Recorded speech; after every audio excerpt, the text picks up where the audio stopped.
Hey friends, this is Karen from Blue Rooster Farm, and today we are in my sewing room and we are continuing our journey in making Home is Where the Heart Is quilt. Now in my last video we made this one right here, and I'll put a link to that one in the description box below, and that's a really simple block. It's fun to make, it goes together quickly. Today we're going to be making the House-in-a-Heart block, and I know a lot of you have been waiting patiently for this one. I really like this one too. This not only could be used as part of this quilt, but just a standalone block on its own. It is just a really cute block. It would make a perfect pillow because it's 18 inches finished. So I hope that you're going to stick around to see how we make this. Now, before I go and before we hit the intro song, I do want to tell you, if you've been watching my channel, you know that I have been sharing with you the little alphabet tiles that you can place on your fabric cuts. And I share with you whatever theme we're working on. This one is the hearts tiles, and they just are fun little tiles. Now, recently, I have come up with an idea of how to attach them to a clip. And if you want to see that idea and you want to see how to make this block, stick around.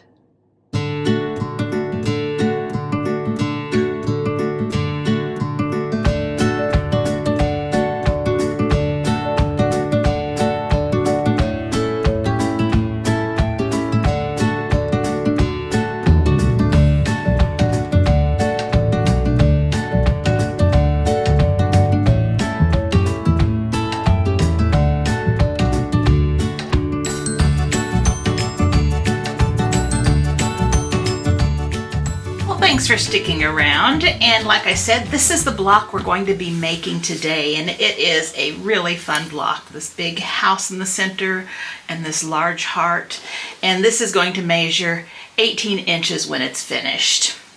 And here is the pattern, and also this is what we made the other day, and there's the pattern for that, and I am putting a link in the description box below for this video, and also for a video that we talked about the fabric that I'm using and just kind of walk through a few things about preparing for the quilt. Now, if this is the first time you've watched my channel and you're not sure of what the quilt that we're making looks like, real quickly I'll just show you a picture of a layout of it.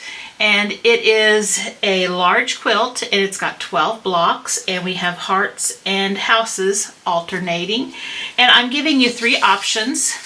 You can have the sashing with a heart cornerstone, the sashing with an uneven 9-patch, or the sashing with a pinwheel.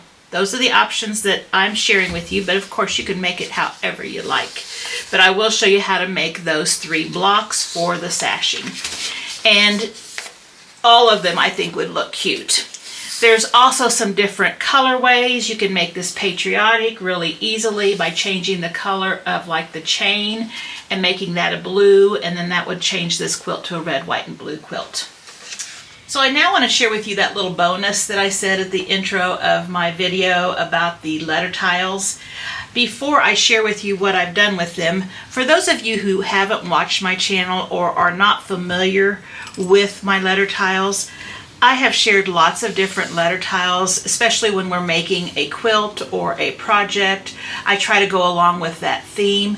And since this is a heart quilt, I've made a heart sheet that has the alphabet with different hearts around them.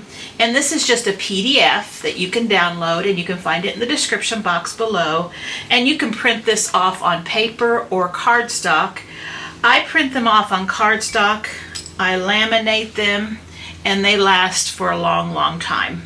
I also put all of mine in a little box like this, and this little box right here comes from Hobby Lobby, and it's just one of their real inexpensive one. It's $2 or $3, but they fit perfectly in this, and I've got a couple of these because this one's full now. But if you're interested in finding this, just go to Hobby Lobby.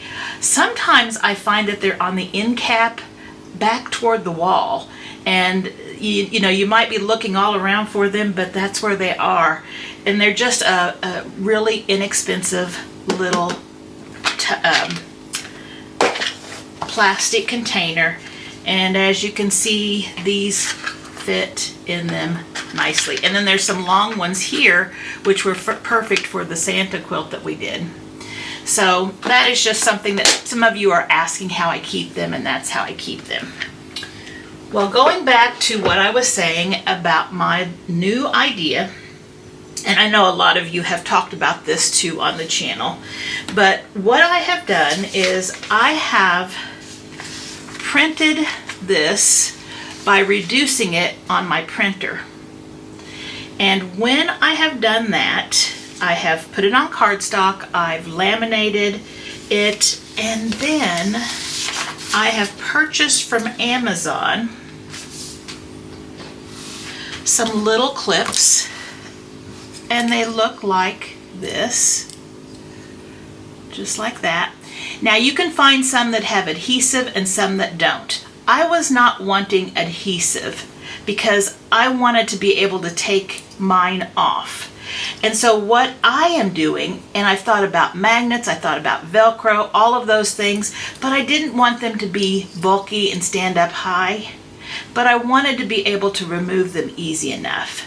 And so what I did was I also purchased, when I was shopping at Amazon, these little glue dots, and they're the kind of the rubbery glue. I don't know if you can even see those on the video. I'll put a link to them in the description box below. But it's just that gummy little glue dot that you can find like on the back of toys and things that are stuck in the box, or on glass plates. You know, when you pull the tag off, sometimes there's this little gummy thing and you just use your fingernail and scratch it off.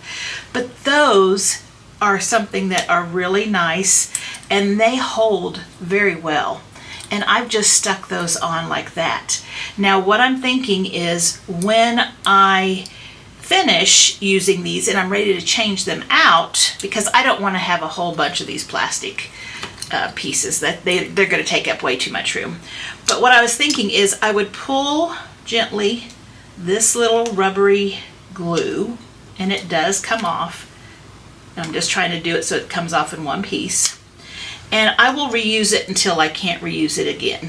Okay, so I just put it back there, and then I can put my new tile on there. And then when it's no longer sticky, I can just replace those. You can get hundreds of little dots for just a few dollars. They're not expensive at all. But I'm just going to stock up on those little dots, and I'll reuse them as I can. And then if I can't reuse them, they'll be thrown away, and I'll put new ones. And like I said, they stick really, really good. You saw how I had to kind of really pull to get it off. And so, but since I've laminated them, they're coming off nicely. Now, if you don't laminate, you will have probably a more difficult time to take them off. And if you're not laminating, you might not even want to keep them. But they work really nicely. And also, I found that if I take my board that I'm working on when I'm cutting my fabric, and I just start over here and I do my A, B, C, D all the way around, as I cut my fabric and lay it out, I just take the clip off, put it on my fabric cut. And then after I finish using the fabric, when I'm sewing, I can just clip this back on kind of in the general area that it's from, and then I can rearrange them later. But that way I keep them all nicely available. And since I'm going to be using this board a lot, since there's lots of blocks that I'm going to be making, this is the way I'm going to have it set up for the time being. But I just thought that this does a really nice job of holding those, and they're easy to see, and they're easy to put on the fabric from there. And so when you go to the description box below, you are going to see this free pattern. On the front, you have a picture of what the block is going to look like, and on the back you have the cutting instructions, you have the block layouts, and then you have a diagram showing you how you cut that fat quarter, because this is a fat quarter friendly quilt. Now, if you're not familiar with my cutting directions, this one, we have our large heart pattern here, and we have the whole quilt block right here. And this large heart is the outside of our house block. And in our last video, here's our last one, I had that same pattern. It's just laying here a little differently. It's this pattern right here and this right here. And so I am just putting it in here as well in case you didn't get that other one. So what we're going to do today is we are just going to be making the house block, because in my first video we went through how to make this. But we're ready to make this now. And so what we're going to be focusing on today is the house block and this diagram right here. And the fabrics that we need for the house are just these that are pink here, and of course our background fabric. Now, I did label on the house because the house is actually the background fabric. Let me show you that. As you can see, the house is actually the background fabric, and the heart is actually the background of the house. I have labeled it background fabric, which is the house, because that's the same background fabric that we have for our hearts, and the print fabric, which is the heart or the background of that house. It's a little confusing, but I think you'll understand it when you look at it. Also, I tell you how many you need to cut of each size cut, and I tell you what the letters are that you can put your clips on. And that way you can identify those cuts really easily when you're sewing. Now again, this pink right here is for this house block. The rest of this right here is for the background, which is the rest of this heart right here. I don't have a diagram for the background fabric. You do need about 5 yards of background fabric, and you're just going to cut that as necessary. I will give you a little hint. When I cut my background fabric, so far I've just been making one block at a time because I've been doing these tutorials with you.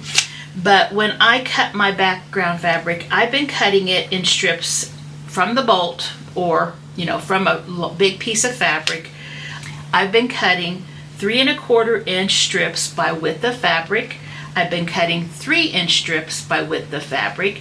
I've been cutting 5 1/2 inch strips by width of fabric, and I've been cutting 2 3/4 inch by width of fabric.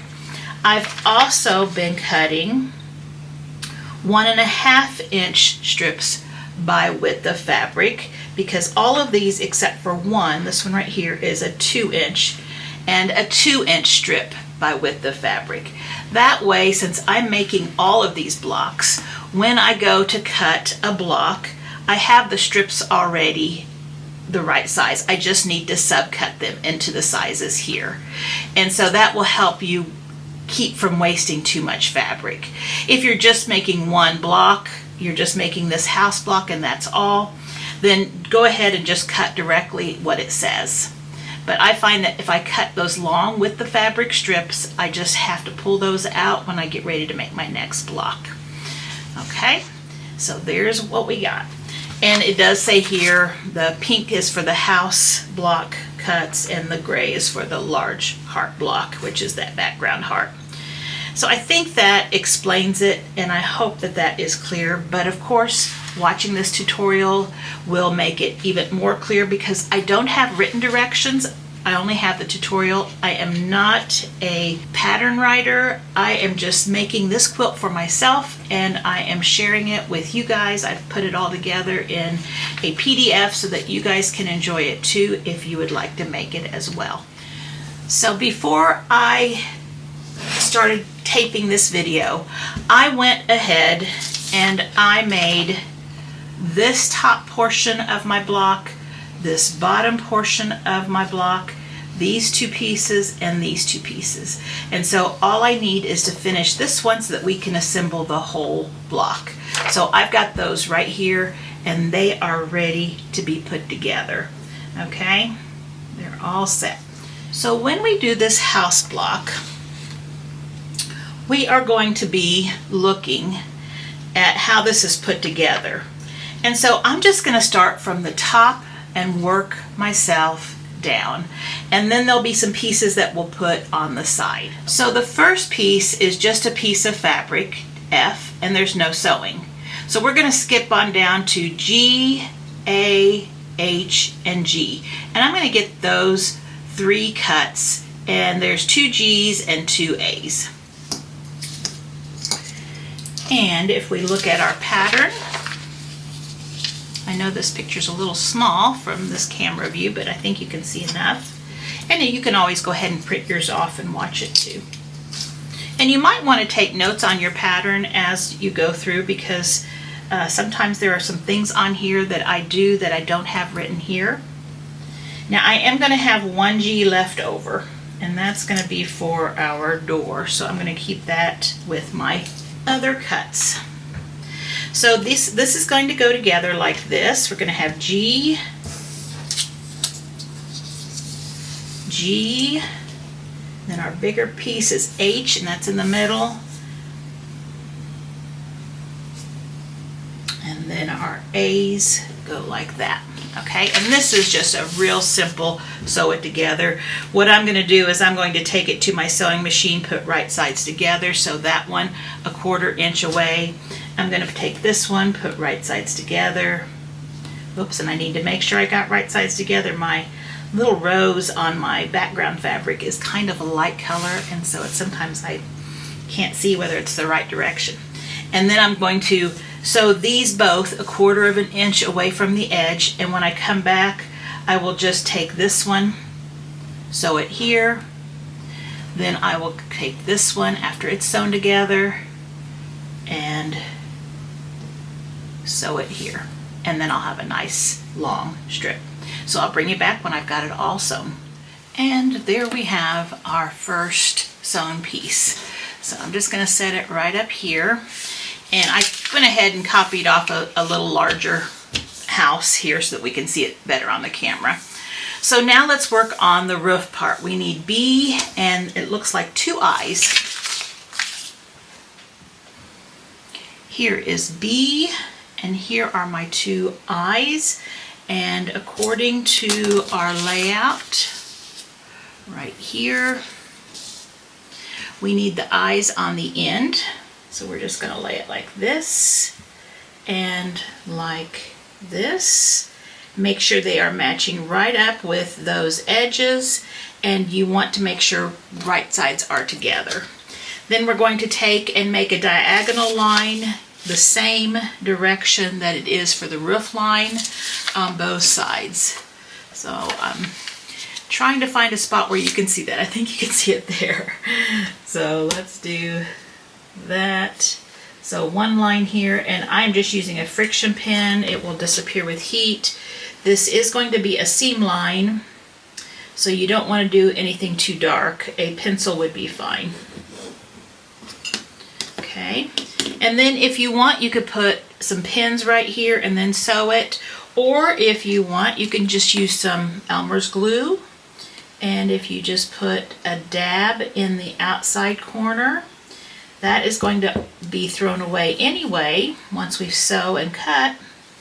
That it's okay to have that on there, and it's okay to have it on there even if you weren't throwing that away, because Elmer's school glue does wash out. Okay, so now I'm ready to sew, and I'm just going to sew on that line that we just drew, and I will bring it back. And here I have them sewn. Now if I flip back this corner right here, it should cover up all of that background, and it does just fine. Same thing here. It covers it up just fine. So I could just take a pair of scissors or my rotary cutter and just trim that under that fabric that's underneath. Don't cut this top one. trim that back fabric down to 1/4 of an inch. We don't want to cut that front one. That is part of our quilt. And the same thing over here. 1/4 inch, just eyeball it. It doesn't have to be exact. Okay. Now I can go ahead and, let's see, there's nothing meeting those seams, so I'm just going to press it so that the seam allowance is going toward the dark fabric. And there we have our roof. Okay, let's move on down. We need piece J, and there is nothing to sew on piece J, so I'm just going to set that right there. I guess I can go ahead and put F at the top. I know you can't see F, but I'll go ahead and lay F there. Okay, so we're just working our way down. Then we need C, and there are 2 C's. We only need 1 right now, and it's just going to be a plain piece just like that. Isn't this easy so far? Just full-size pieces of fabric, full cuts. Then we're going to need the windows, and what we have is D and K all the way across. We're going to start with a D and end with a D. So what I'm going to do is grab all the D's and the K's, because after we make this one, we're also going to be going down here and making these windows here. So let's just lay this out. So we're going to go, and I want to make sure I've got my fabric right side up here so that I don't flip my white background fabric over the wrong way. So I need 5 K's. And right now, because we don't have them sewn together, they're going to be bigger than what our house is wide, and that's okay. And then I need a D between all of them and also at both ends.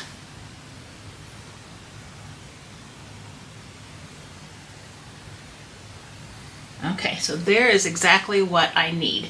So what I'm going to do is I'm going to pair up a D and a K all the way down.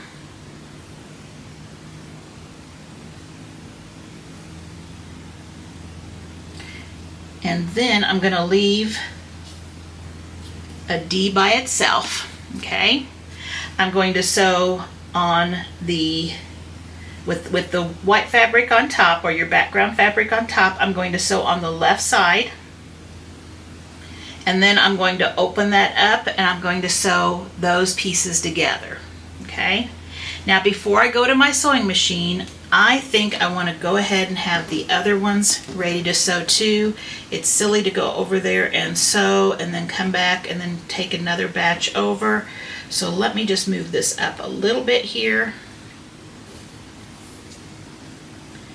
And then we're going to have, it looks like, C again, and then more D's and K's. So there's our other C. And then we're going to do the same thing with these D's and K's, only this time we're only going to have 4 K's. Okay, so I think we've got a little more room and we can see now. So I'm putting 4 K's this time. And then a D at the beginning, a D between the first 2, a D at the end, a D between the last 2, and then we're going to have a D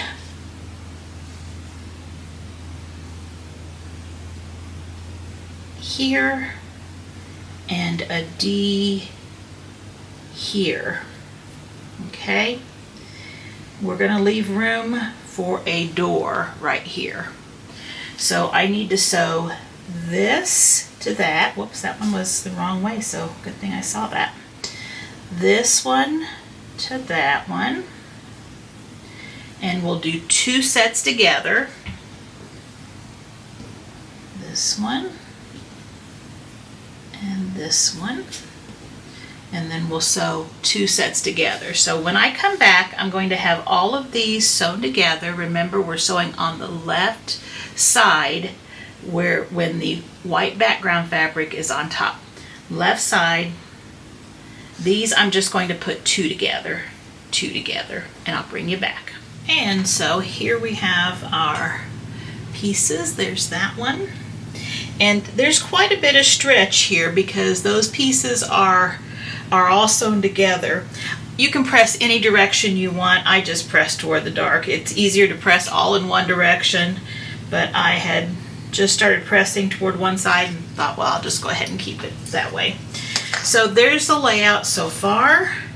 Now we need to find this piece right here, E, and we need to attach it right here. So here is one E, and here is another. Now on this one, I am going to put pins in just to make sure it doesn't move on me as I'm sewing. Now yours may not match right up. Let's see if mine does.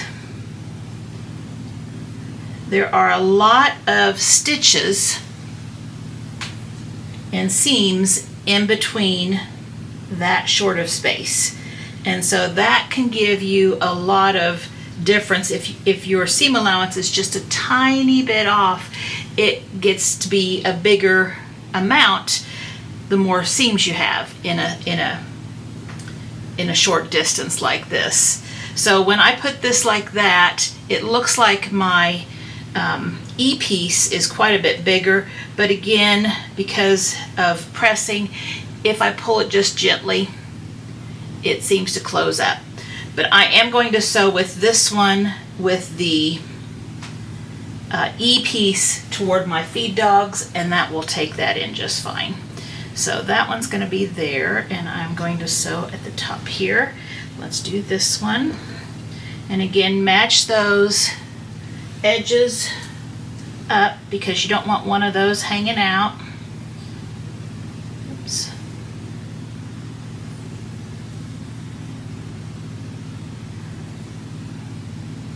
Your feed dogs will pull the bottom fabric faster than the top fabric. So if you are new to sewing, I do suggest you pin until you kind of get used to your sewing machine and you're able to keep it from having one piece of your fabric hanging out farther after you've sewn a seam. So I've got both of those, and I am ready to sew a 1/4 inch away from the top there. All right, and we have those nicely pressed and sewn together. And they're going to go just like that. So now what we need is the door, and the door is G. And so it is going to go right there. So what we're going to do is we're going to put this right sides together, so a 1/4 inch away. Then we're going to take this in, do the same thing, 1/4 inch away. And I'll be right back. And here is that piece all sewn together, and that's beginning to look a lot like a house to me.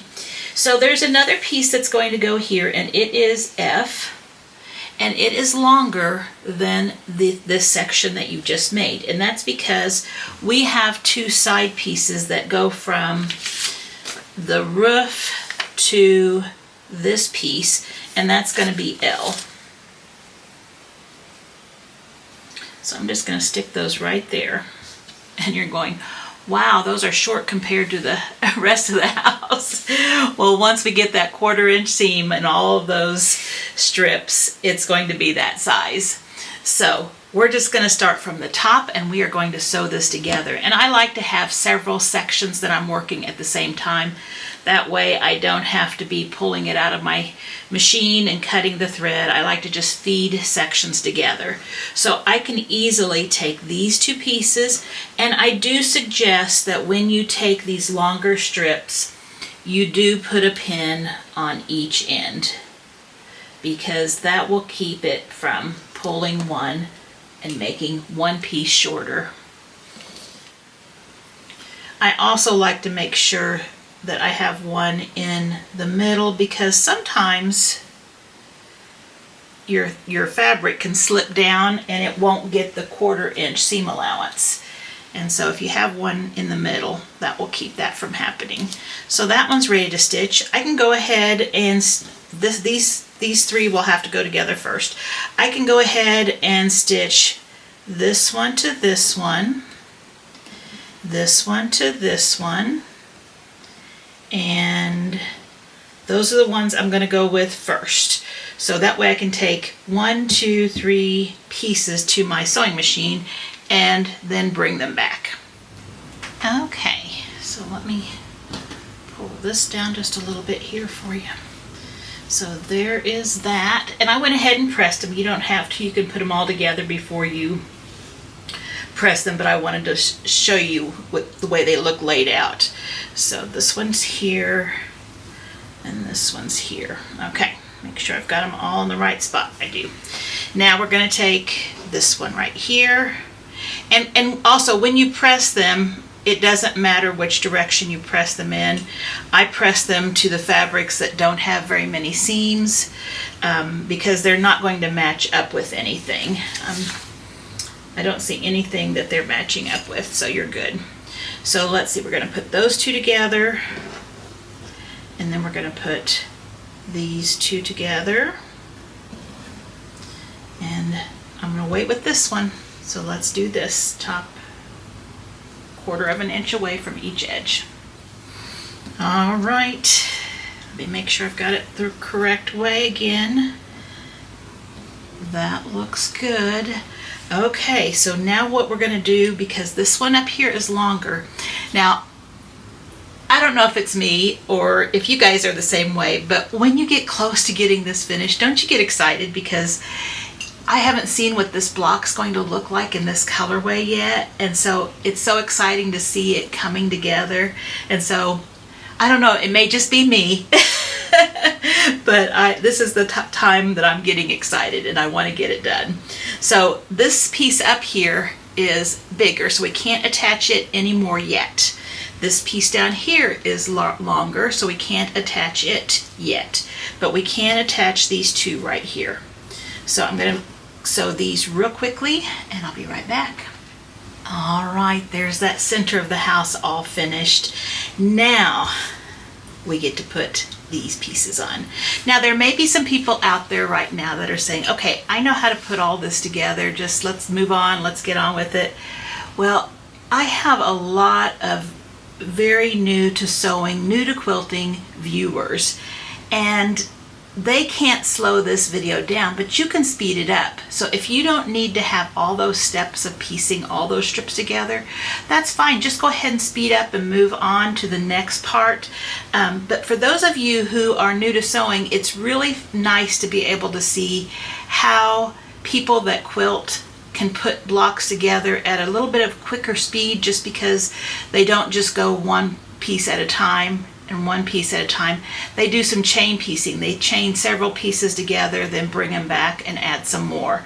So for those of you who know how to do this, again, fast forward is your friend. Go ahead and fast forward it. For those of you that like to see these ideas and ways of making it a little simpler and a little faster, this is for you. I'm glad to do this for you. Okay, so now we're ready to put these pieces on. And we have a whole bunch of seams between here and there, and so we do have a lot of stretch between there just because of those seams and having some of that fabric not pressed as well. So we're going to put these right sides together, and if they don't match up perfectly, we'll make them match. And again, a pin on each end. That way one of them won't be hanging off.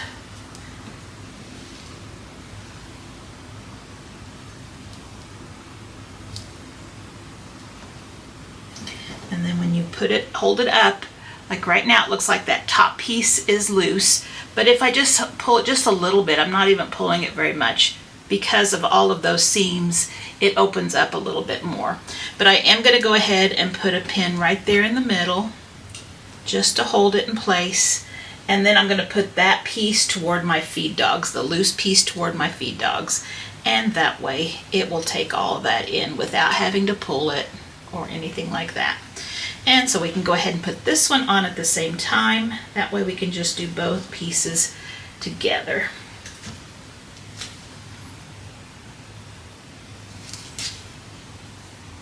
And this little piece of fabric here is going to be a little longer on this one too, and that's okay.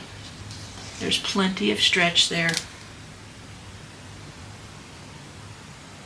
Just make sure I've got it evenly distributed.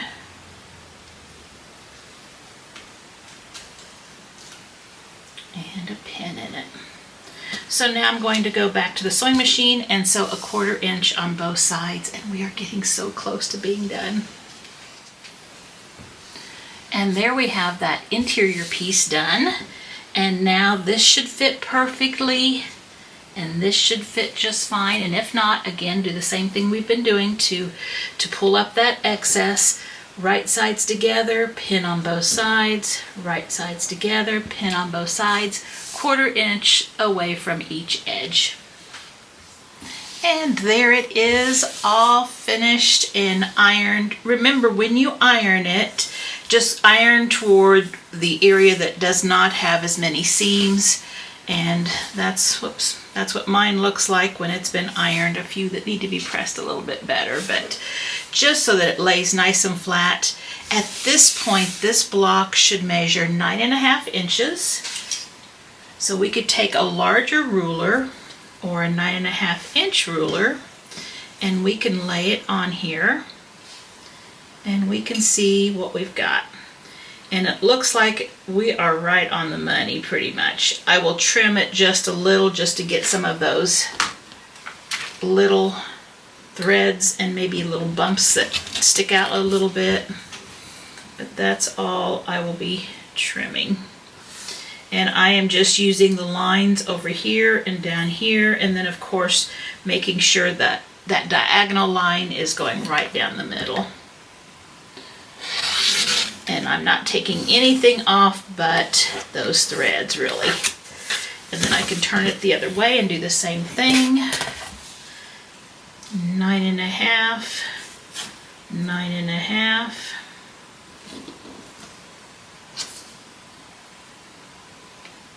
Just like that. Make sure that line is going right through the diagonal. And that looks good. Whoops. And then I moved it. This one does not have any, it's an Omnigrid. It doesn't have any of those grippers. I have some that I could stick on it, and I just don't use it enough to ever think about it. Okay, so there is ours all trimmed up to 9.5 inches. Now, in my other video, I showed you how to put the heart block into the outside portion. Since I have to put this one together, I'll go ahead and video it again, just in case you don't want to have to go to the other video and you want to just see it done here. All I do is, since I've already got them all pieced up to this point, is just frame it in like this and like that. And I'm going to start here, and I'm going to sew this piece to this piece with a 1/4 inch seam right along both sides. And there we have it all sewn together.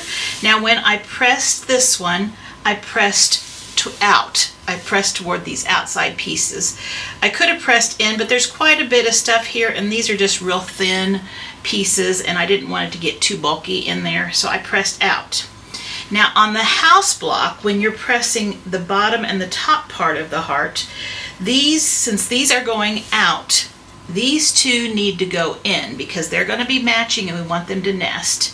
And these two seams right here need to be pressed in because we want them to nest too.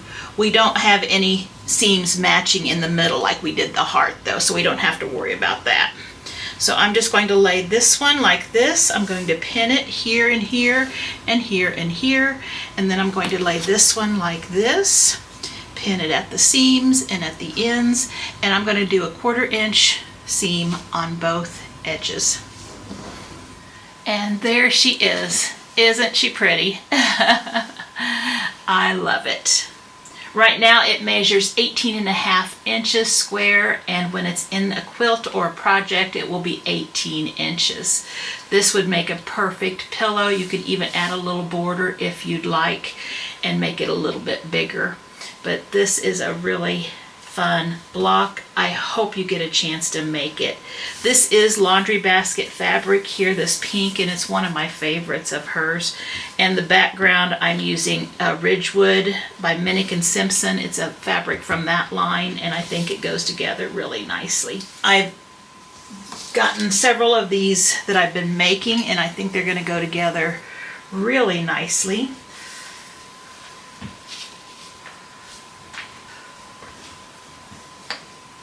So I think those colors look really well together. So I'm using pinks and reds and different shades of them.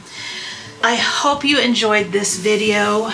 If you are not a subscriber to my channel, please consider subscribing. That would help my channel out a lot. Also, if you are a subscriber but are not seeing my videos frequently, you might click the notification bell, and then that will let you know every time I put out a video. Right now I put out 2 a week, usually Saturday morning early, and then Tuesday or Wednesday afternoon I'll put one out as well. Sometimes something might happen and I won't get one out, but normally it's 2 a week. I hope you enjoyed this, and if you did, please like and share so others can find this pattern too. And as always, I hope you have a great week, and I hope to see you back here soon. Bye bye.